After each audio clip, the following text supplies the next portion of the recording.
Boa noite, amigos do Conecta. Mais uma vez aqui na quinta-feira com o nosso programa Sua Saúde, Seu Direito. E hoje nós vamos estar respondendo uma pergunta que nos chegou ainda decorrente do programa passado, onde nós falamos sobre a questão de prontuário médico. E ficou uma dúvida aí, né, principalmente dos profissionais de saúde, a respeito da obrigatoriedade da entrega do prontuário à autoridade policial. Então nos chegou uma questão aqui, que eu vou passar a ler. Olha, sou profissional de saúde, tenho obrigação de entregar prontuário médico para a autoridade policial em razão de inquérito policial em curso? Complementando ainda a pergunta, ele diz: caso me negue a entregar o prontuário de saúde, posso ser responsabilizado por obstrução à lei? Bom, como nós já dissemos no programa passado, não há obrigatoriedade. Você, quanto profissional de saúde, não tem que entregar o prontuário, não deve entregar o prontuário médico ou de saúde de terceiros à autoridade policial, né? Ele ainda põe uma questão aqui, pode ser responsabilizado por obstrução à lei? Não, porque não há lei que obrigue. Ao contrário, existem leis que garantem a não entrega ou o sigilo ou a guarda do prontuário de saúde pelo profissional para a entrega apenas nos casos em que a lei prevê ou que a norma ou a regra prevê, que nós vamos discutir aqui, tá? Lembrando, recapitulando, que quem tem acesso ao prontuário de saúde, né? O paciente, próprio paciente, o seu representante legal ou os seus sucessores, na ordem que a lei estabelece, ou por ordem judicial. Então está aqui, ordem judicial.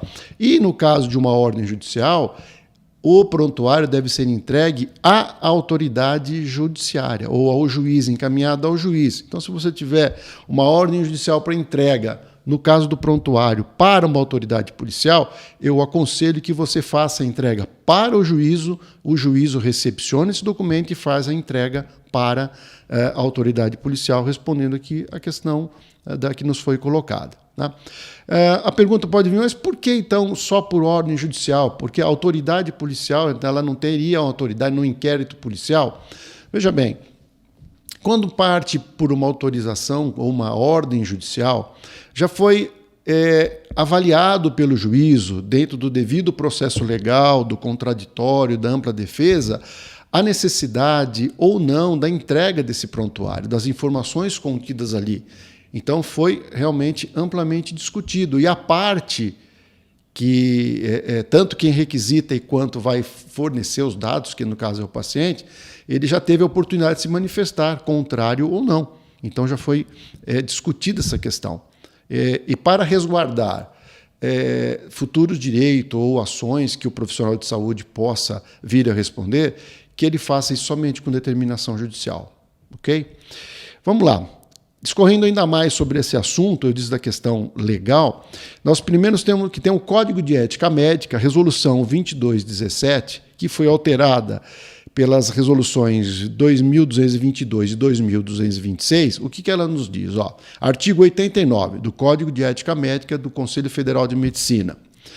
Artigo 89. Liberar cópias do prontuário sob sua guarda, excesso para atender a ordem judicial ou para sua própria defesa, assim como quando autorizado por escrito pelo paciente. Então, existe aqui no Código 89, no artigo 89, já uma questão da ordem judicial.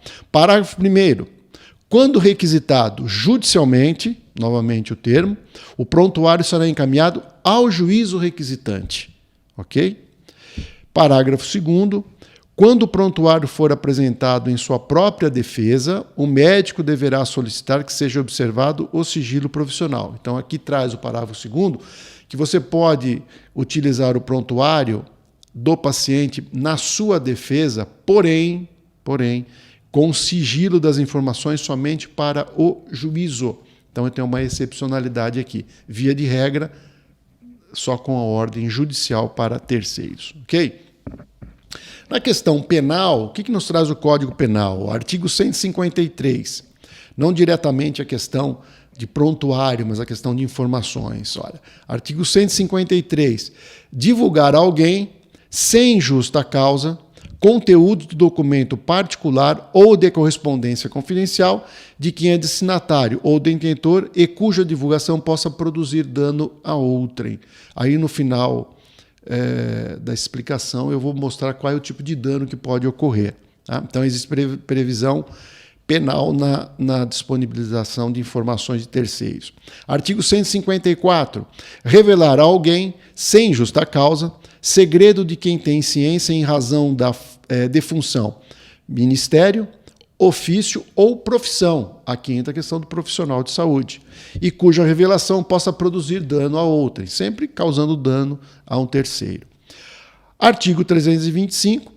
Revelar fato de quem tem ciência em razão do cargo e que deva permanecer em segredo ou facilitar-lhe a sua revelação. Então, todos esses artigos nos remetem à questão da responsabilidade criminal da divulgação de informações de terceiros sem justa causa ou, como eu disse aqui, sem a questão da ordem judicial, que é uma determinação judicial.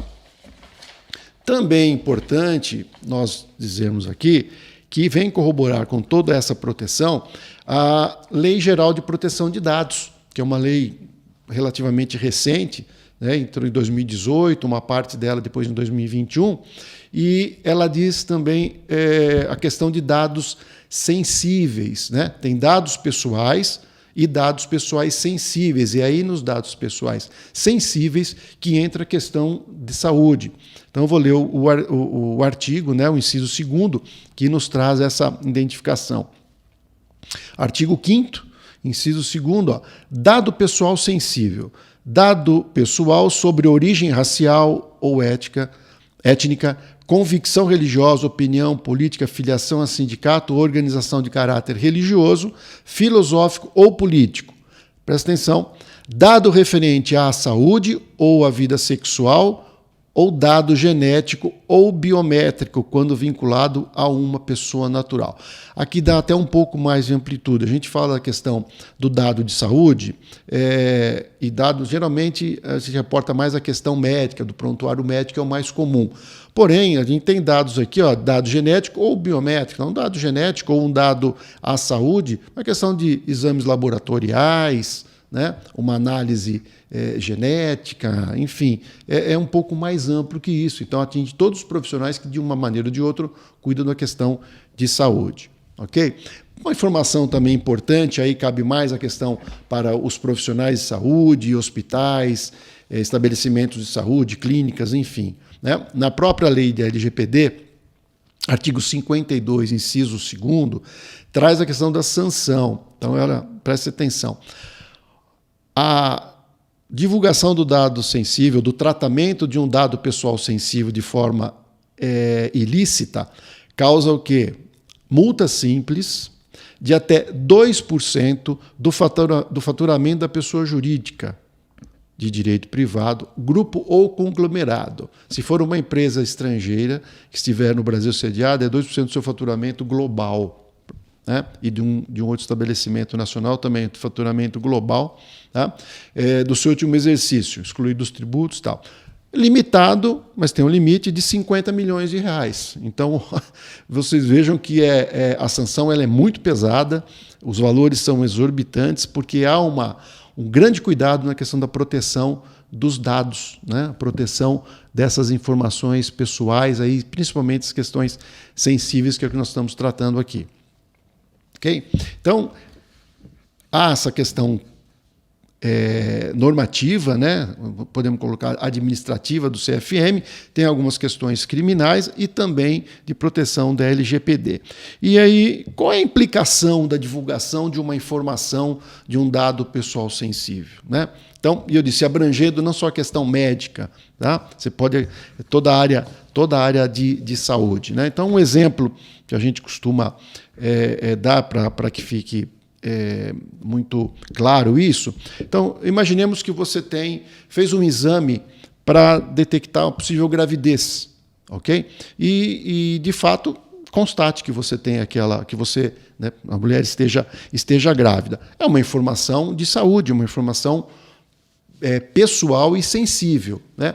Essa informação, se caso ela for disponibilizado de uma maneira ilícita, o que é a maneira ilícita? Sem o seu conhecimento. Então, vamos ver.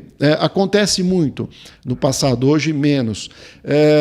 Empresas que costumam comercializar produtos para recém-nascidos, ela vai até um laboratório, pede lá todos os exames de mulheres que deram uma gravidez positiva, pega os dados, endereço e começa a enviar propagandas de roupa de nenê, berço, enfim, outras coisas. Ou seja, você teve uma informação sua disponibilizada para um terceiro, sem a sua autorização, com finalidade comercial. Acontece? Nós temos casos, sim. Né? Outra, você pode ter um problema de contratação, de você ser contratada por um emprego. Né? De repente, empresas buscam essas informações em laboratórios de análises clínicas e você está com uma proposta ali de emprego, buscando um emprego, e se essa empresa tiver a informação de que você esteja grávida, ou mesmo que não esteja, mas que você fez um exame para a gravidez, ela pode imaginar, essa pessoa está pretendendo engravidar, não vou contratá-la porque pode me trazer qualquer tipo de problema. Então, isso é uma possibilidade, por isso que os dados devem ser protegidos. Tá? Um pouco mais complicado que isso, vamos imaginar exames oncológicos, né, para detecção de câncer. Né? Então, vamos imaginar que você esteja fazendo um exame, não precisa nem ser diagnosticado, e essa informação cai aí para seguradoras, e você está pleiteando um seguro. Essa informação pode fazer com que a seguradora ela não aceite a sua apólice, aceite sua proposta de seguro. Por quê? Porque você pode ter um problema oncológico futuro e a probabilidade de ela ter que pagar um seguro vai ser maior. Pode acontecer. Né? Você pleitear no financiamento, a pessoa, né, a financeira, sabendo da informação que você tem provavelmente um problema oncológico, um problema de câncer, ela pode negar o financiamento, por quê? Você pode ter complicações. Né? Planos de saúde, muito importante. Então, você está querendo fazer um plano de saúde, de repente, a informação do seu dado sensível de saúde sai para o plano, né, que você está fazendo exames oncológicos, você pode ter um problema oncológico, mesmo que você não saiba, mas ela detém essa informação, ela pode negar o seu plano de saúde. Veja que tudo isso que eu estou dizendo acontece de uma maneira ilícita, não de uma maneira velada, de uma maneira não clara, né? Mas é assim, uma informação de um lado e você tendo um direito ou tendo uma pretensão negada do outro em função de um vazamento de uma informação de dados. Por isso a questão do prontuário médico e do prontuário de saúde é muito importante. Okay? Então nós complementamos essa informação do programa passado em função do questionamento que nos chegou aqui. Ok? Lembrando que estamos aguardando a sua pergunta, estamos aguardando os temas para os nossos novos programas e você pode fazê-lo através das redes sociais, Facebook e Instagram, Júnior Dezuani, tudo junto, ou pelo WhatsApp do Conecta, que é o 17 99248 9494.